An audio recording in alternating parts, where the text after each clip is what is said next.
So the liberal media once again is using climate change concerns to gin up fear across America. A Berkeley professor arguing in The Nation that Miami should start preparing for evacuation due to climate change related disasters. But don't forget, it was just last year that the Democrats in the mainstream media used the death and destruction caused by Hurricane Ian in Florida to push their green agenda in the name of climate change, only for scientists to prove them wrong. Well, joining me now is Miami Mayor Francis Suarez. Mayor, thanks for joining me tonight.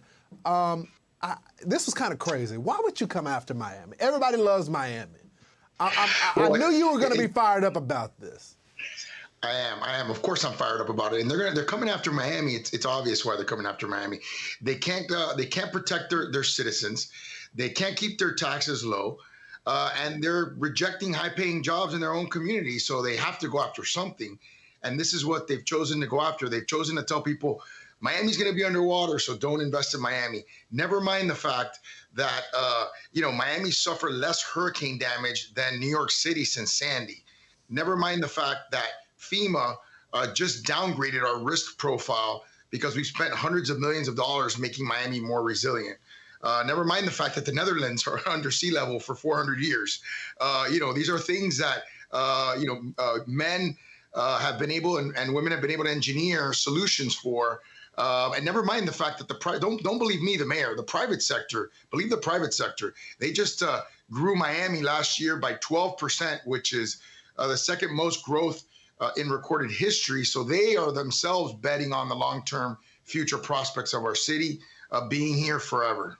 You know, Mayor, I find it so interesting because, I wish the climate change folks would focus on, the small victories. We believe in being good stewards of the environment. So why not talk about the trash that's on the street, pick that up, But these cities, these liberal cities, they're dirty.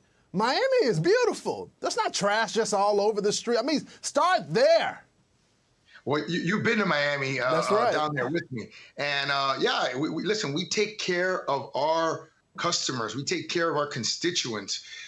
We care for our shareholders, right? That's not happening in other American cities. And so they come up with these other attacks on our city as a means of trying to distract people from the fact that we are running what is conceivably the most successful American city. And we're doing it based on conservative principles. And that obviously is even more offensive to liberal media.